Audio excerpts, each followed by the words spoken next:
Halo, Halo Brian, halo Pak Bernard. ya Thank you banget Pak udah meluangkan waktunya. sama-sama. Dan untuk teman-teman yang belum tahu, mungkin Pak Bernard ini sekarang ini lagi di Korea ya, Pak Bernard ya. Yes, Lagi menemani pemenang Stock Wars. ya. Jalan-jalan ke sana. Nah, thank you Pak Bernard. Sekarang udah jam berapa di situ? Sekarang udah setengah 11 malam nih. Mantap.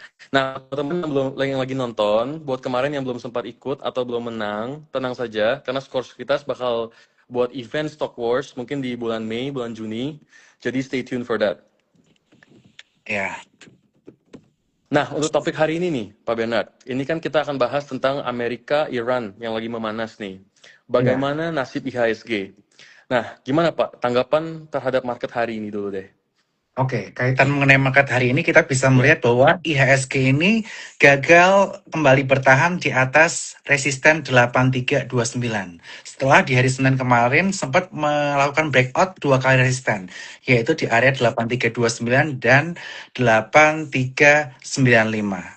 Nah, oleh karena itu kita harus mulai berhati-hati. Udah ada lampu kuning saya sampaikan di IG channel saya. Mengapa? Karena angka 8329 itu cukup krusial dan jika angka tersebut tidak bisa bertahan, ini akan berpotensi menguji support sebelumnya di area 8167.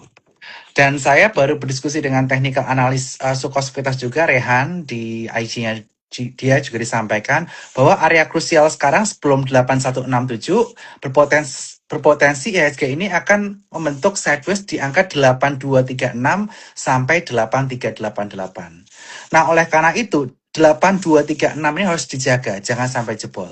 Kalau jebol, bisa berpotensi ke support-support selanjutnya, yaitu 8167 dan 7854.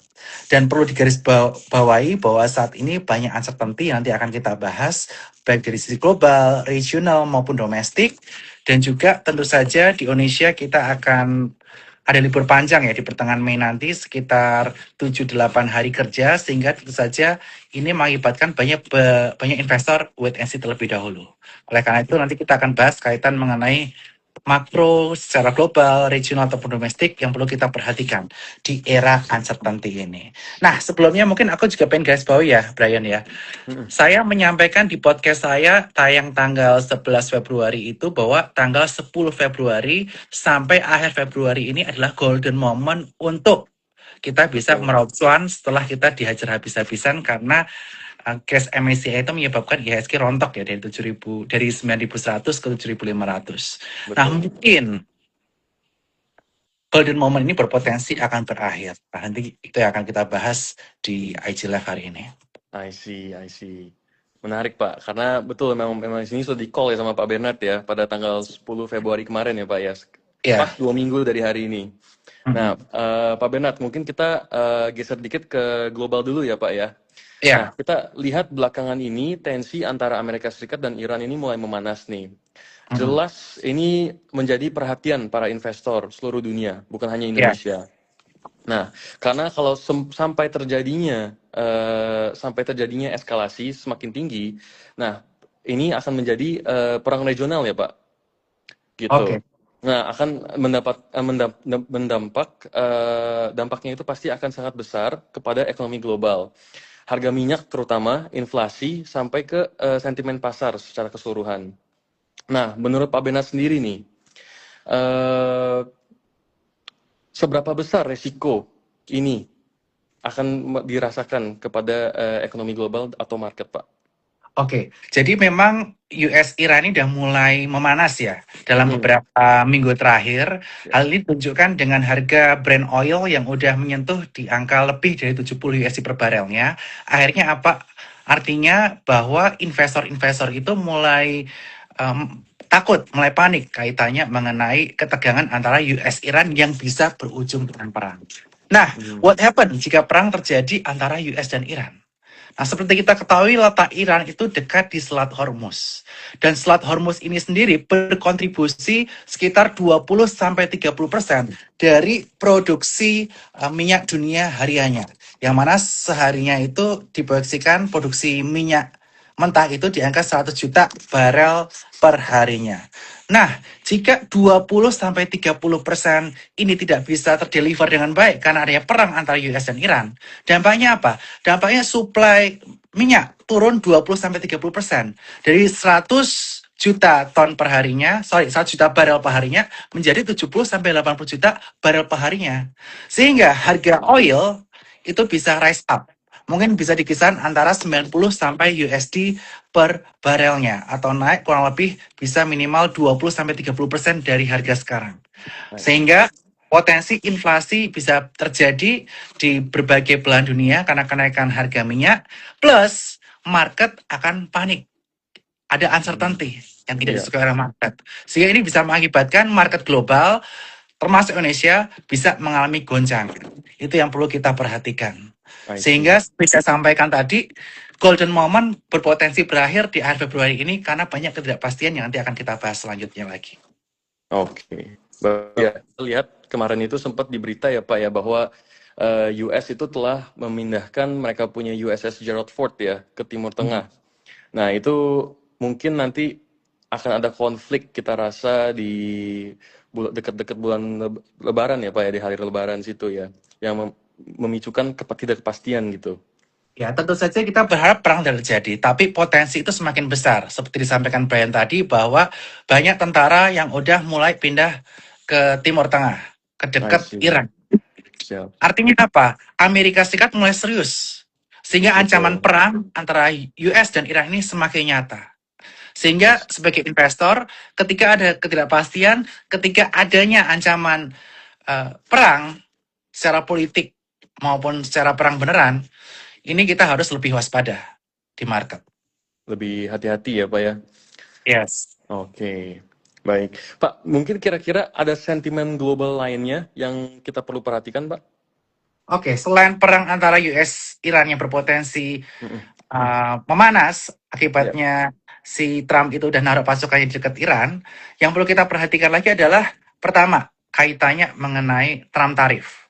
Waktu itu Pak Prabowo dan juga menteri, terutama Menteri Erlangga ya udah hadir ke Amerika Serikat bernegosiasi kaitan mengenai tarif, dan waktu itu didapatkan bahwa Indonesia mendapatkan tarif 19%, tetapi ada special case yang 0% seperti sawit, hasil bumi, tekstil, dan lain sebagainya.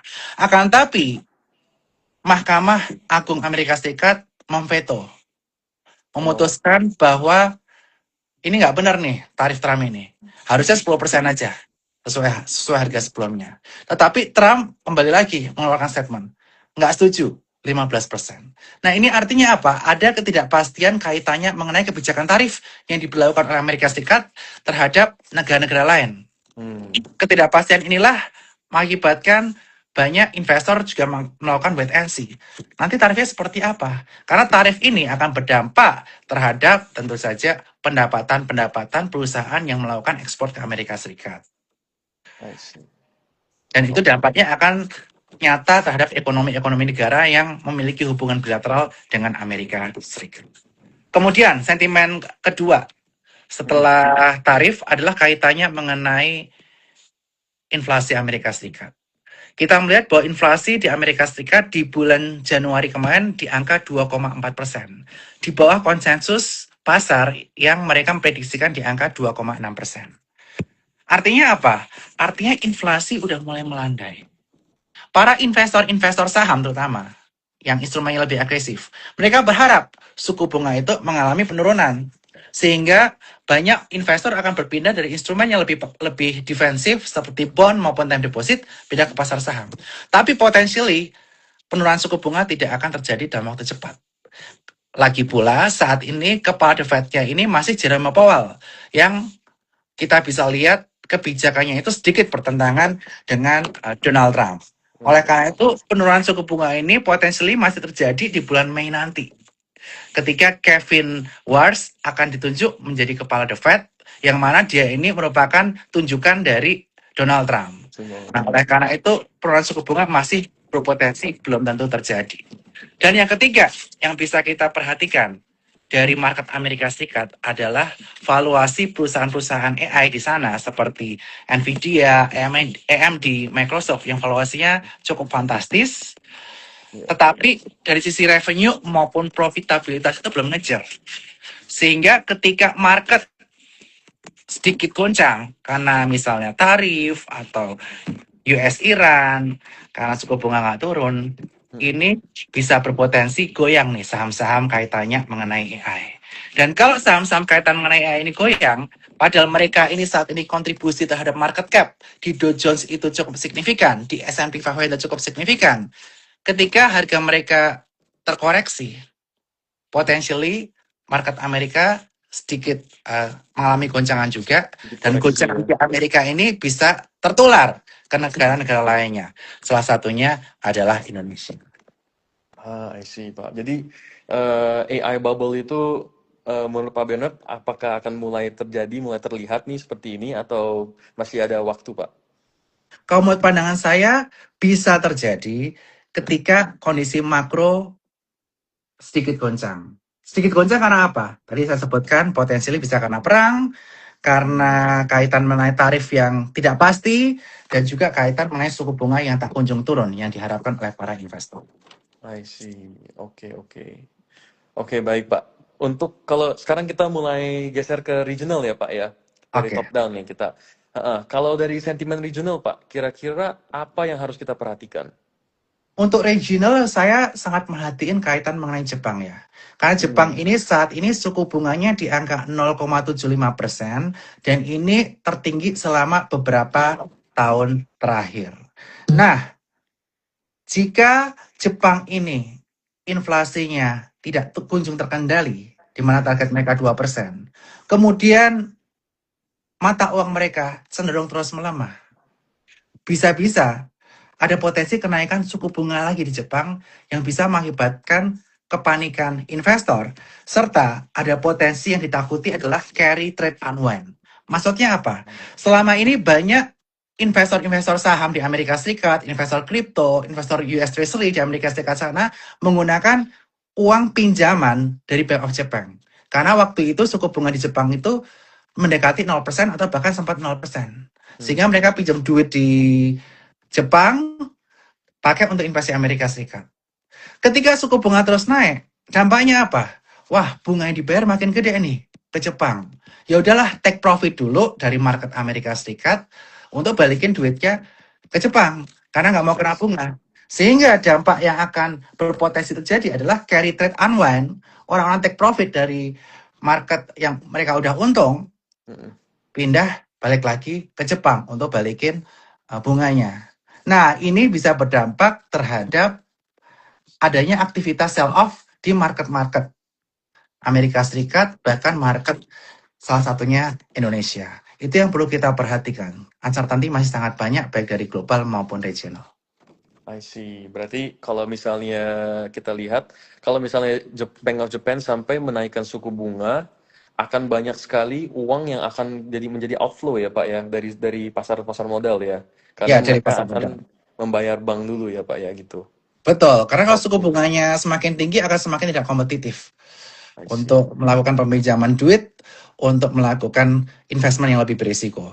Apalagi seperti saya sampaikan tadi, Amerika Serikat valuasi perusahaan-perusahaan AI sudah cukup mahal, Hmm. sehingga buat para investor di situ yang udah untung banyak bisa take profit, dan karena market cap di Amerika Serikat saat ini banyak dikuasai oleh perusahaan-perusahaan AI, dengan adanya take profit di perusahaan-perusahaan tersebut harganya turun, ini bisa berdampak terhadap market Amerika Serikat yang bisa menggoncang market-market lainnya termasuk market Indonesia.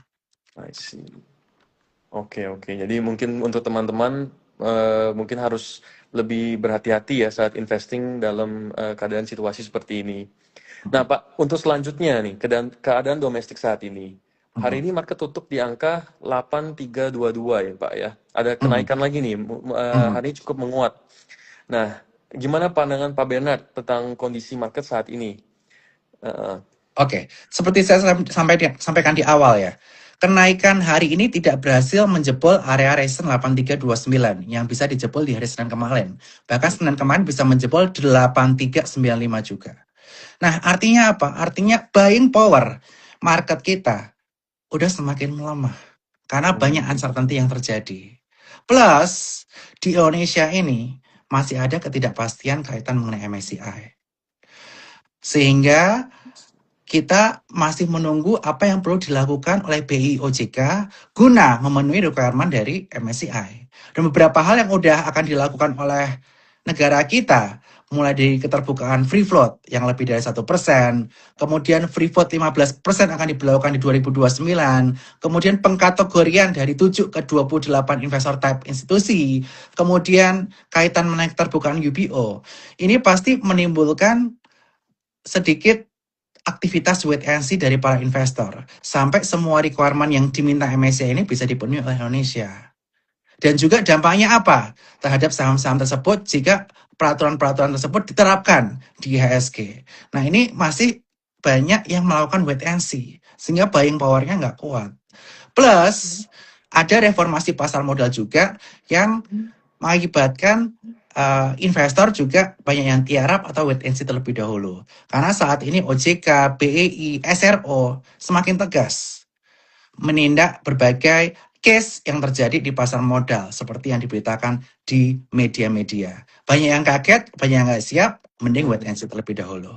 Dan juga golden moment yang saya sampaikan dari 10 Februari hingga akhir Februari ini berpotensi berakhir karena bentar lagi liburan. Di pertengahan Maret, di kisaran tanggal 16-17 Maret akan ada libur kurang lebih 7-8 hari. Libur dari Nyepi, kemudian nanti ada libur Idul Fitri.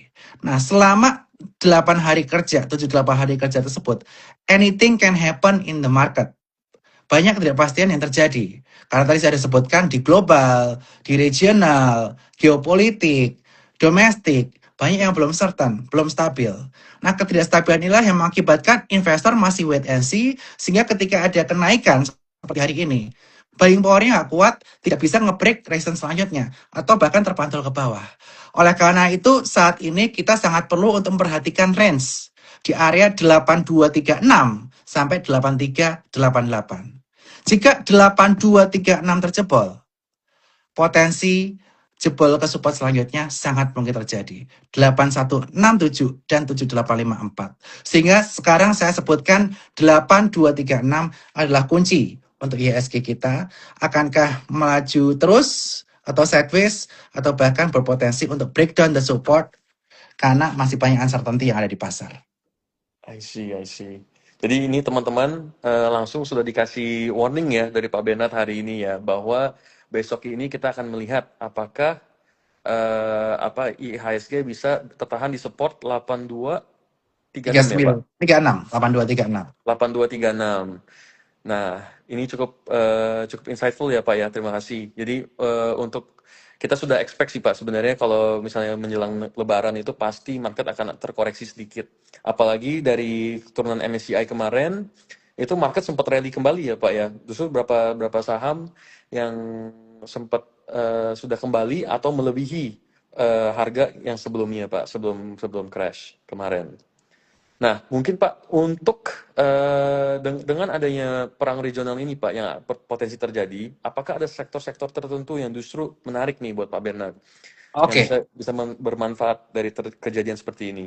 Mungkin sebelum ke sektor, mungkin aku bahas strategi trading ya. Strategi trading ataupun investment di kala market masih uncertain seperti ini, plus buying power nggak kuat. Yang paling penting kita lakukan sebagai investor, kita harus tahu bahwa wait and see itu bukan berarti kita tidak berperan di market. Wait and see itu merupakan salah satu strategi di market kita untuk mengamankan modal yang kita miliki. Oleh karena itu, karena sangat banyak uncertainty dari global, regional, kemudian geopolitik, bahkan Indonesia itu sendiri, pandangan saya saat ini sebaiknya kita harus sedikit lebih defensif. Jangan seagresif waktu saya bilang golden moment tanggal 10 Februari sampai Februari. Sekarang kita harus lebih sedikit konservatif. Caranya bagaimana? Kita atur supaya money management kita itu maksimal 50% di saham dari dana yang ready kita siapkan. Dan 50%-nya kita bisa masukkan ke cash. Instrumen cashnya apa? Di Suko Sekuritas teman-teman bisa aktifkan auto subs. Di situ teman-teman bisa langsung auto subs ke Sukor Invest Money Market Fund. Uangnya akan bekerja dengan indikasi return 4-5% setahunnya. Tiap hari dapat yield kenaikan harga. Atau teman-teman kalau nggak mau auto subs bisa subscribe reksadana dengan aplikasi spot baik Suko Sekuritas, masuk ke Skor Invest Stable Fund dengan indikasi return di kisaran area 5,5 sampai 6,5% untuk tahun ini. Nah, kalau teman-teman maksa untuk di saham 50% maksimalnya tadi, sebaiknya di mana? Dari 50% tadi, 60 sampai 70% kita masukkan ke saham-saham yang sifatnya lebih defensif. 30 sampai 40% ke yang lebih agresif. Yang defensif itu apa? Yang defensif teman-teman bisa masuk ke sektor perbankan. Terutama perbankan BUMN yang secara valuasi murah dan biasanya mereka membagikan dividen payout ratio yang cukup besar. Nah, di sini ada BBRI, BMRI, dan BBNI. Jika payout ratio-nya tahun 2025 akan sama dengan tahun sebelumnya, yakni BRI di 86%, BMRI di 78%, BBNI di 65%, yield saya perkirakan bisa lebih dari 5% untuk saham-saham tersebut. Jadi lebih tinggi dari suku bunga kita saat ini, di angka 4,75%. Nah, kemudian selain sektor perbankan, yang menarik kita simak juga adalah di sektor telekomunikasi, yaitu Telkom. Telkom ini terkenal rutin membagikan dividen tiap tahunnya, dengan payout ratio rata-rata di beberapa tahun terakhir di kisaran 80-90%. Tahun lalu, di tahun 2024, itu dividennya 89%. Dan jika payout ratio-nya sama seperti tahun sebelumnya, diproyeksikan tahun ini dividen yang dibagikan oleh Telkom juga di angka lebih dari 5% dengan harga Telkom yang sekarang. Kemudian, selain sektor-sektor defensif tadi, kita bisa perhatikan juga saham-saham yang berpotensi ada turnaround story. Apa itu? Yang pertama, Excel. Saya sudah sampaikan berkali-kali mengenai Excel. Waktu itu saya sampaikan di harga 2.900 di bawah itu ketika ada pengumuman kaitan result full year Excel yang rugi 4 triliun di tahun 2025. Mengapa dia bisa mengalami kerugian cukup signifikan? Karena di tahun 2025 Excel Axiata baru melakukan merger dengan Smartfren. Sehingga tentu saja dia melakukan kitchen shrinking di tahun 2025 supaya buku di tahun 2026 ini bersih. Sehingga proyeksi saya di tahun 2026 ini, Excel akan bisa mencetak laba dan membagikan dividen tahun ini yang akan dibagikan di tahun depan. Nah, area-area yang bisa kita perhatikan untuk koleksi, lakukan pembelian secara cicil, yakni di area MA100. Moving average 100 di area 3150.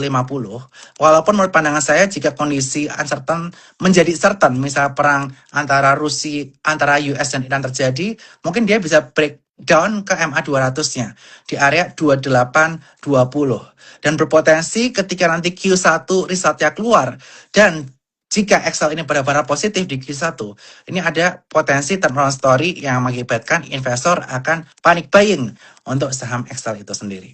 Kemudian, yang sektor agresif lagi. Yang kedua adalah kaitannya mengenai batu bara. Batu bara di tahun lalu itu kita bisa melihat average harga average harga Newcastle Coal itu di kisaran area 105 sampai 110 USD per tonnya. Sekarang sudah mengalami rally, bahkan sempat menginjak hampir 120 USD per tonnya. Dampaknya apa? Dampaknya ini akan mempengaruhi profitabilitas terhadap perusahaan batubara, terutama batubara yang RKAB-nya tidak dipotong. Ada apa aja? Ada AADI, ada Bumi, ada Indi, selain PTBA yang merupakan BUMN. Nah, AADI sebelumnya saya udah call di live sebelumnya. Itu saya call di harga kurang lebih 7.500 dan sekarang sudah ditutup di harga 9.225 atau udah naik kurang lebih 23% dari harga pertama saya call. Nah, kalau teman-teman takut ketinggalan karena kondisi market seperti ini, bagusnya adalah kita melakukan strategi buy on weakness instead of buy on breakout. Sekali lagi saya ingatkan, di kondisi market uncertain seperti ini, kita better melakukan strategi buy on weakness daripada on breakout. Kita bisa rekomendasikan beberapa saham lainnya. Yang lebih aman atau defensif adalah saham dari BUMN atau dari Danantara, yaitu PTBA atau Bukit Asam, yang mana RKAB tidak dipotong, dan dia juga rutin membagikan dividen. Tahun lalu dividen dibagikan payout ratio di angka 75%. Sehingga dengan asumsi EPS-nya di Q4 itu sama atau average antara Q1, Q2, Q3, potentially dividen yield-nya bisa mencapai 4,5%. Dan untuk PTBA ini, support yang perlu diperhatikan adalah di angka 2.500 dan di atas ada gap di angka 2.930. Jika jarak antara harga sekarang ke resisten di gapnya di 2.930 lebih jauh daripada ke area support 2.500, artinya reward to risk ratio lebih banyak rewardnya. Rewardnya lebih banyak, ya spekulatif buy menarik. Walaupun saya nggak sarankan di kondisi seperti ini, better tunggu di area support. Kemudian selain PTBA pasti banyak yang menanyakan Bumi ya. Tadi banyak yang chat, Bumi gimana? Bumi gimana? Bumi gimana? Nah, Bumi ini waktu itu saya call ketika dia breakout area 264. Mungkin teman-teman dapat harganya di area 270 sampai 280 lah prediksi saya. Dan sempat menyentuh lebih dari 300, bahkan menyentuh 310 itu sempat, walaupun akhirnya tidak sampai tutup gapnya di area 320-an. Nah, buat teman-teman yang udah take profit, selamat. Karena kondisi uncertain seperti ini, metode cuan dibungkus, itu menjadi metode yang efektif. Tetapi teman-teman bisa perhatikan support-support lainnya. Nah, support-support lainnya di mana? Kalau teman-teman mau melakukan spekulatif buy terhadap Bumi. Support 1 ada di area 264, support selanjutnya di area 248. Porsi diatur ketika makan seperti ini, dan targetnya nanti bisa tutup gap lagi, walaupun saya nggak yakin dalam waktu dekat, itu di area 320-an. Jadi tunggu di area support terlebih dahulu, terutama jika udah ada rejection di area support, dan ketika market turun dalam, misalnya langsung dapat 248 itu lebih bagus, karena reward to risk ratio-nya itu akan menjadi cukup menarik. Nah, selain saham-saham turnaround dari sisi telekomunikasi maupun dari sisi batubara, saya juga baru memperhatikan beberapa saham yang melakukan buyback. Nah, di sini ada saham yang melakukan buyback, yang baru mengumumkan buyback hingga 250 miliar adalah saham Raja, dan RMKE juga mengumumkan buyback 200 bio. Tapi sebelumnya saya ingin mengucapkan selamat ya buat teman-teman yang kemarin trading saham Konglo, ngikutin rekomendasi atau stock pick kita di IG channel saya di Bernard Wijaya 17 di Saham Pagi, atau di podcast saya. Waktu itu saya mention mengenai PTRO dan Ratu. Ratu dari angka 5.000 udah cuan mungkin lebih dari 50%, selamat. PTRO itu mungkin dari 6 ribuan bisa cuan lebih dari 20%. Jadi selamat juga. RMKE juga mungkin teman-teman sempat udah take profit juga karena sempat sampai ke area 5.400, dari saya call di angka 4 ribuan. Jadi juga selamat. Tetapi di kondisi seperti ini kita harus cari saham lain yang belum gerak atau lagging, plus saham Konglo yang ada sentimen buyback. Raja dia ada sentimen buyback 250 miliar yang baru diumumkan. Dan dia ini sektornya apa? Sektornya oil and gas. Dia ada upstream kaitannya mengenai eksplorasi, midstream kaitan mengenai pengolahan, dan downstream kaitannya mengenai distribusinya. Nah, di upstreamnya itu dia memiliki kepemilikan kurang lebih 70% atas Ratu. Dan Raja ini gerakannya masih jauh lebih raget daripada Ratu. Nah, Raja kalau mau masuk, jaga-jaga di area beberapa supportnya. Yang pertama, support Fibonacci 61,8% ada di 4430, Fibonacci 50% ada di 4190, dan 38,2% di area 3950. Dengan support horizontalnya sebetulnya ada di area 4600. Udah dekat dengan area support. Dan resisten terdekat di area 5180. Dan jika 5180 atau di area 5200 ini tertembus, ada potensi dia bisa menguji 6450 di Fibonacci extension 161,8% dan bisa mencapai area 7200 dengan catatan 5200 tadi tertembus. Dan dengan kondisi market seperti ini, jangan terlalu agresif trading, atur porsinya.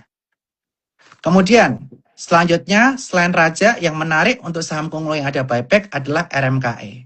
Nah, RMKE dia udah buyback 200 miliar dan dia udah mengeksekut buybacknya 20 miliar rupiah. Hari ini di keterbukaan informasi saya cek, dia melakukan buyback sebanyak 10 miliar rupiah dengan harga average di angka 4332. Dan hari ini dia berhasil menutup gapnya di area 4370. Nah, jika RMKE teman-teman tertarik masuk, memang saham ini pergerakannya cukup volatile ya. Jadi teman-teman bisa perhatikan area Fibonacci 23,6% di area 4190 10 itu jangan jebol, atau teman-teman kalau mau spekulasi selanjutnya di support selanjutnya dekat-dekat 3730, dan jika dia berhasil ngebreak area resistance 5400, potensinya itu bisa mencapai kisaran area 6500. Itu yang bisa kita perhatikan. Dan prospek dari RMK ini cukup menarik karena last year udah diumumkan juga bahwa indikasi profitnya di kisaran area 200 miliar rupiah, dan tahun ini bisa naik 4 kali lipat, dan dari hasil trading dan juga hasil distribusi infrastruktur di bulan Januari mengalami peningkatan berkali-kali lipat, sehingga target manajemen 800 miliar rupiah menurut saya bisa tercapai. Dan jika 800 miliar tercapai di tahun ini dengan harga sekarang, PI-nya mungkin hanya di kisaran 20 sampai 25 kali PI. Padahal perusahaan infrastruktur seperti ini biasanya regional PI-nya bisa mencapai 40 kali PI. Jadi bisa diperhatikan juga untuk RMKE. Sekali lagi, atur money management dan jangan terlalu agresif di kondisi market fluktuatif seperti ini. I see. Menarik ya Pak ya. Berarti RMKE itu sekarang masih tergolong undervalued ya Pak ya, karena perkembangan fundamentalnya itu perusahaannya bagus. Dan dari tahun lalu Pak Bernard sudah call bahwa mereka itu sekarang monopoli jalan tol ya Pak ya, batu bara. Jalan hauling. Jalan Dan hauling batu bara. ini kategorinya sebenarnya bukan value investing, kategorinya growth stock. Kenapa? Karena potensi kenaikan earning atau EPS ke depannya cukup signifikan, di mana diproyeksikan di tahun 2030 ini bisa menghasilkan net profit di angka 3,1 T jika angkutan batu baranya bisa mencapai 30 juta ton dalam 1 tahun. I see. Oke, oke. Jadi menarik ya untuk teman-teman yang masih berminat untuk di kondisi market saat ini untuk invest di alpha stock, mungkin RMKE bisa jadi salah satu pilihan. Tadi saya simpulkan ya. Jadi intinya kondisi saat ini kita jangan cuma di alpha stock. 60-70% harus yang defensif, 30-40% baru yang alpha stock. Tadi saya sudah sebutkan yang defensif itu yang bisa membagikan dividen. Ada BRI, Mandiri, BNI, kemudian Telkom. Kemudian alpha stock itu adalah yang memiliki turnaround story ataupun saham-saham konglo yang ada buyback, yang saya masukin kategori 2 tadi.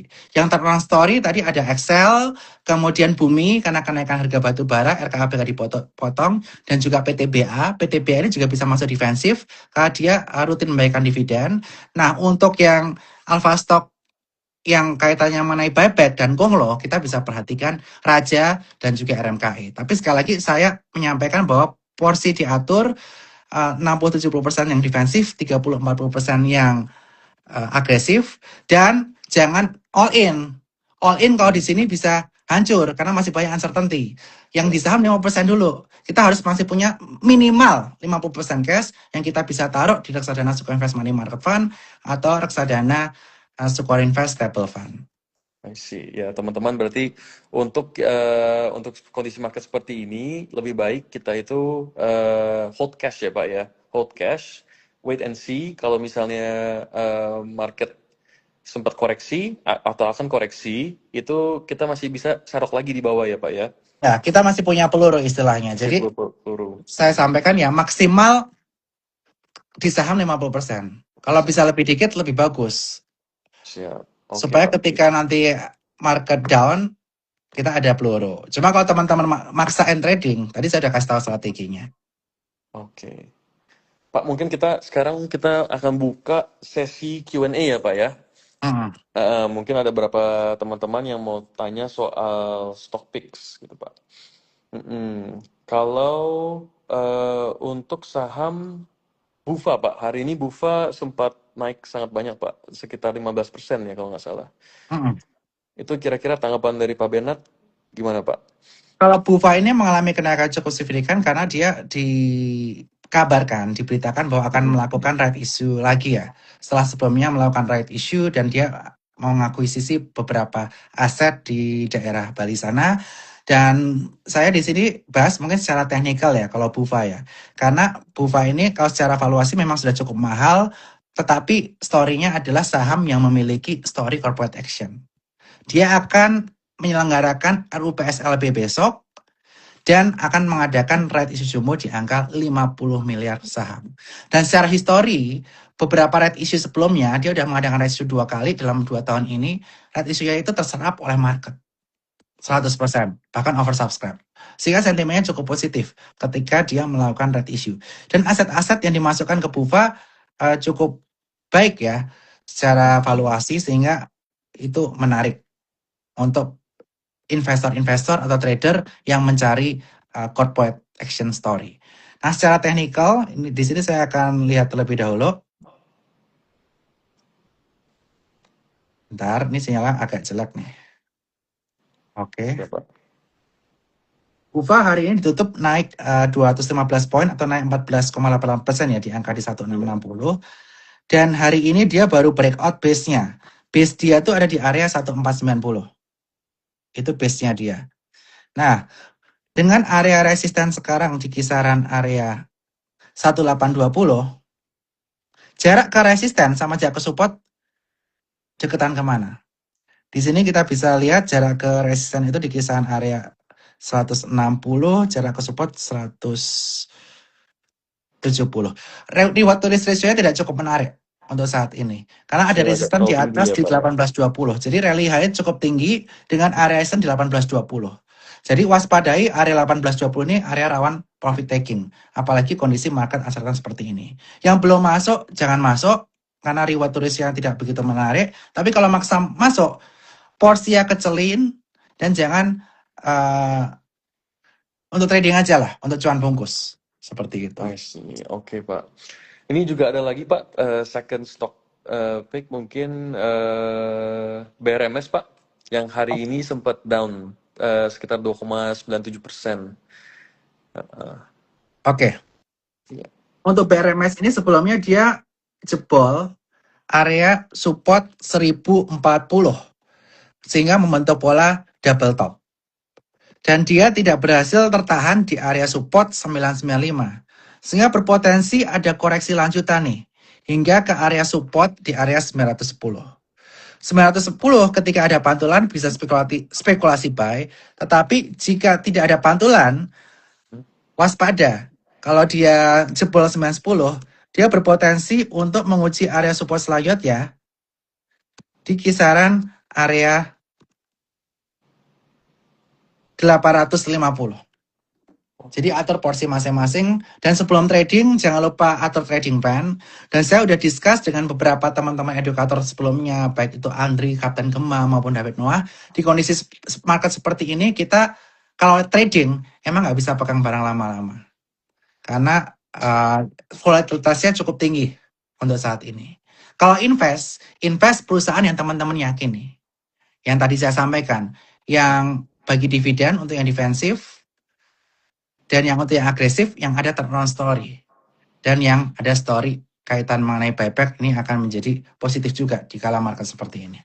Oke.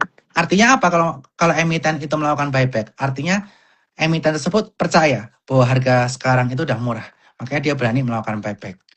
Begitu rasionalnya. I see. Oke, Pak. Jadi untuk saat ini mungkin teman-teman yang ada hold cash, mereka ingin invest, mungkin gatel nih, Pak, masih mau invest, lebih baik kita arahkan kita rekomendasi ya untuk saham-saham yang defensif atau mungkin wait and see dulu setelah Lebaran, sementara bisa diparkir dulu di reksadana Sukor ya, Pak ya. Ya, reksadana Score Reverse Money Market Fund bisa pakai auto subs. Kalau pakai auto subs itu keuntungannya teman-teman dana di reksadana itu dijadikan trading limit, jadikan cash balance, jadi teman-teman bisa kayak trading kayak biasanya. Kalau di stable fund, teman-teman baru parkir di sana, harus di redeem dulu, T+2, baru nyampe, baru teman-teman nanti habis itu baru bisa beli saham lagi. Jadi kalau yang mau lebih fleksibel, semuanya auto subs ya. Itu masuk ke reksadana Score Invest Market Fund, dan itu bisa diakses di aplikasi Spot by Sukor Sekuritas. Kalau saran saya gimana? Cash-nya harus jauh lebih banyak. Minimal 50%. Oke. Yes.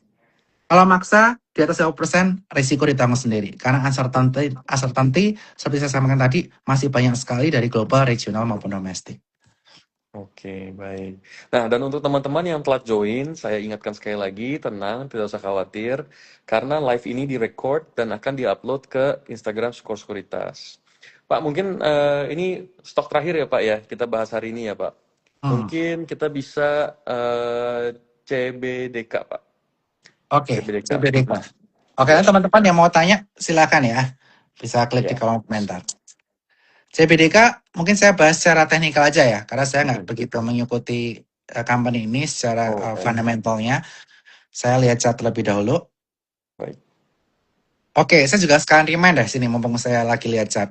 Sekarang lihat teknikal itu penting banget. Lihat chart teknikal itu penting banget. Pembatasan risiko melalui stop loss dan disiplin take profit itu juga penting.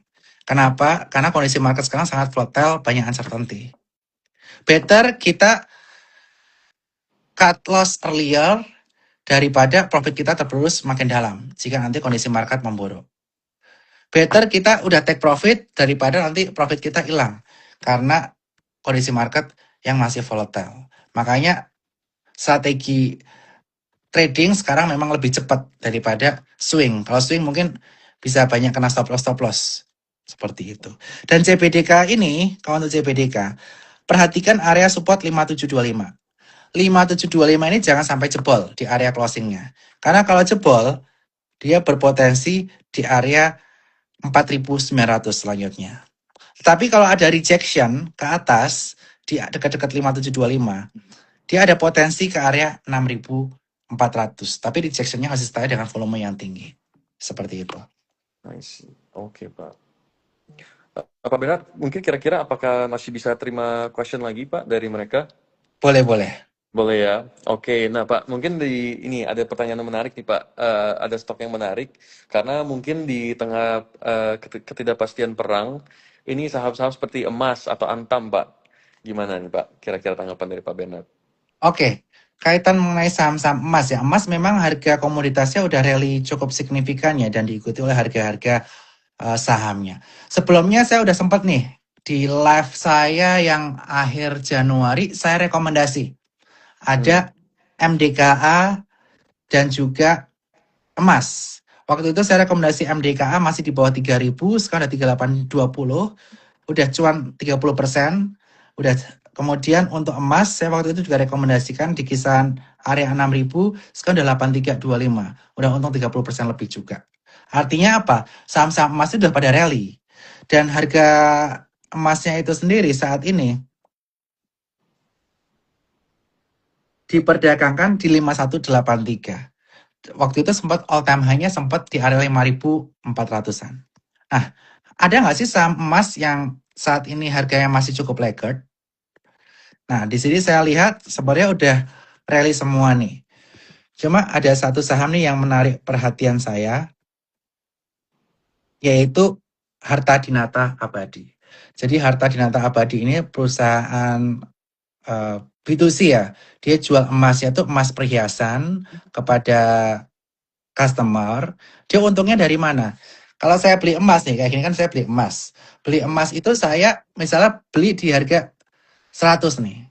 Ketika saya mau jual, tukar tambah, ini dipotong 10%. Dia dapat spread 10% dari jual beli emas. Oke.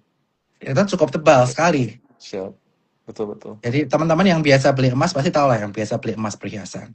Nah, saat ini Harta Dinata diperdagangkan di PBV 4,87 dan PI 17,88 kali. Dan Harta Dinata ini kalau perusahaan emas retail itu memang turnover-nya cepat banget. Which is dia mendapatkan keuntungan dari situ. Nah, sebenarnya Harta Dinata ini terus mencetakkan all time high-nya ya, teman-teman ya. Tetapi perhatikan di sini area support di area 2770. 2770 jangan jebol ke bawah. Kalau jebol ke bawah, uptrend-nya patah. I see. Nah, Oke. jadi itu harus dijagain tuh. Kalau teman-teman mau spekulasi. Kalau yang lain-lainnya, saya udah rekomen MDKA dan emas udah cuan kenceng. Mungkin tunggu dulu lah yang lain lah. Mungkin Tunggu Harta dulu ya Dinata Pak ya. bisa Sekarang kita udah agak coba. tinggi ya Pak ya. Kalau mau maksa, ya tadi Harta Dinata. Karena bis Oke. modelnya saya cukup suka secara personal. Dan jagain secara teknikal. Itu reminder dari saya. Dan do your own research karena keuntungan, kerugian ditanggung masing-masing investor. Jadi lakukan research masing-masing. Live hari ini hanya merupakan edukasi, informasi, dan istilahnya saya menyampaikan view saya lah mengenai market dan juga saham-saham. I see. Oke, Pak. Baik. Pak, mungkin ini terakhir nih, Pak. Saya dapat banyak question tentang yang saham yang hari ini sangat hot, Pak ya. BP, Pak. BP itu hari ini diakuisisi 6% oleh Bakri Capital Indonesia, Pak. Mm-mm. Heeh. Nah, ini tanggapan Pak Bernard gimana nih, Pak? Apakah ini stok ini akan rally terus di tengah ketidakpastian ini akan terus sempat mungkin dia sudah beggar ya, Pak ya, kalau ikut masuk ke BP seminggu terakhir. Gimana, Mm-mm. Pak, kira-kira? Oke, Mm, kalau secara perusahaan mungkin saya nggak bisa komen ya, karena secara mm, perusahaan mungkin dia secara fundamental net profit masih mencetak angka negatif, di mana 9 bulan pertama di tahun 2025 dia mencatatkan kerugian di angka 90,35 miliar. Kerugian di 9 bulan pertama di tahun 2025. Tetapi yang menjadi sentimen dari BP ini adalah grup Bakri yang masuk ke saham BP itu sendiri.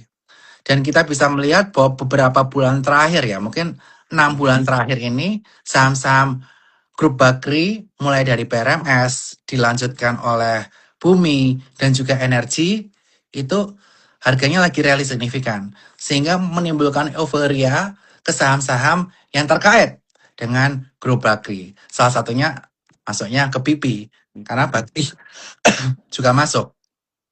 Dan di sini mungkin saya akan bahas secara teknikal aja ya. Baik. Karena saya fundamental belum mempelajari begitu dalam mengenai bisnis dari BP itu sendiri.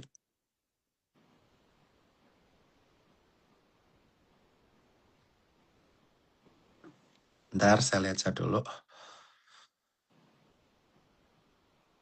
BP kalau teman-teman udah punya barang, teman-teman harus jaga.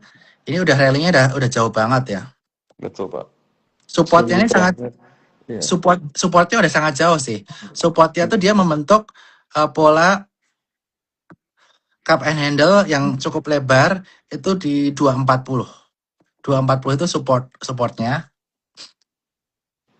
Dan kalau di atasnya sebenarnya ada sebenarnya nggak bisa dibilang support sih, tapi bisa kita bilang area untuk pembatasan risiko kalau teman-teman punya barang trailing stop di 270. Ini 270 ya, Pak ya. Nah, Karena kalau ini memang teman-teman sudah rally udah sangat punya kencang. barang, kalau teman-teman udah punya barang 270, misal jebol ke bawah teman-teman harus lepas. I see. Mm-mm, Oke, oke. mm-mm. Baik, Tapi Pak. buying power hari ini sih kencang banget. Dia Iya. cetak all time high beberapa tahun terakhir, volumenya jauh lebih tinggi dari 1 bulan terakhir lah. Iya, Pak. Hari ini value tradingnya bisa sampai 2 triliun, Pak. Ini cukup cukup fantastis hari ini nih, Mm-mm. BP. Oke, mungkin Pak, kita udah mau menjelang 5 menit terakhir nih di sesi T-Talks kita. Mm-mm. Apakah ada masukan dari Pak Bernard, ada closing statement dari Pak Bernard, mungkin dari sisi trading psychology, atau ada masukan apa yang bisa dikasih Pak Bernard untuk para traders? Oke, mungkin ini merupakan sambungan dari IG Live dan podcast saya sebelumnya mengenai Golden Moment. Saya nggak yakin bahwa Golden Moment ini akan berlanjut karena uncertainty banyak terjadi di pasar. Oleh karena itu, teman-teman perlu waspada area 8236. 8236 ISG jangan sampai terjebol, karena kalau terjebol dia berpotensi untuk turun ke support-support selanjutnya di angka 8167 dan 7854. Karena masih banyak uncertainty yang terjadi, baik dari global, kaitannya mengenai US Iran, kemudian Trump tarif, suku bunga di Amerika Serikat, kaitan mengenai valuasi saham yang cukup tinggi, itu menjadi uncertainty dari sisi global. Uncertainty dari regional kita bisa melihat kaitannya mengenai suku bunga Bank of Jepang yang berpotensi mengalami kenaikan jika inflasi di Jepang ini tidak terkendali dan mata uangnya terus melemah, dan domestik masih banyak sentimen kaitannya mengenai reformasi pasar modal kaitannya mengenai keterbukaan free float di atas 1%, free float 15%, pengkategorian dan UBO untuk perusahaan-perusahaan corporate, kemudian ada reformasi pasar modal yang mana OJK BEI menjadi lebih ketat sehingga mungkin banyak orang yang tidak terbiasa, dan juga libur panjang nanti menjelang Nyepi dan Lebaran, kurang lebih 7-8 hari kerja. Uncertainty ini banyak terjadi, sehingga sebaiknya kita lebih defensif. Jangan seagresif waktu golden moment kemarin. Caranya defensif seperti apa? Duit di saham maksimal 50%. 50%-nya cash atau masukin Sukor Invest Money Market Fund atau Sukor Invest Stable Fund. Kalau sahamnya kebanyakan sekarang belum punya cash, ya bisa take profit lah. Saham yang udah cuan. Karena saya yakin teman-teman yang ngikutin golden moment saya banyak yang cuan. Nah, dari maksimal 50% saham tersebut, kalau teman-teman maksa beli saham apa? Ya udah 60-70% saham defensif lah. Karena nanti bulan April Mei biasanya bagi-bagi dividen. Saham defensif apa? Bisa perbankan seperti BRI, Mandiri, BNI, atau TLKM, atau PTBA juga. Kalau saham agresif apa? Yang alpha stock. Itu bisa saham-saham yang ada turnaround story seperti Excel, yang tahun Oke. itu merger sehingga laporan keuangan jelek, tapi tahun ini diproyeksikan profit. Kemudian kaitannya mengenai batu bara sebelumnya AADI, Bumi udah naik kencang. Kalau teman-teman mau cari saham-saham batu bara, mungkin Bumi perhatiin strategi buy on weakness. Karena saat ini strategi yang paling tepat bukan buy on breakout, tapi buy on weakness ya, terutama di kondisi market seperti ini. Dengan support 1264 dan support 2248.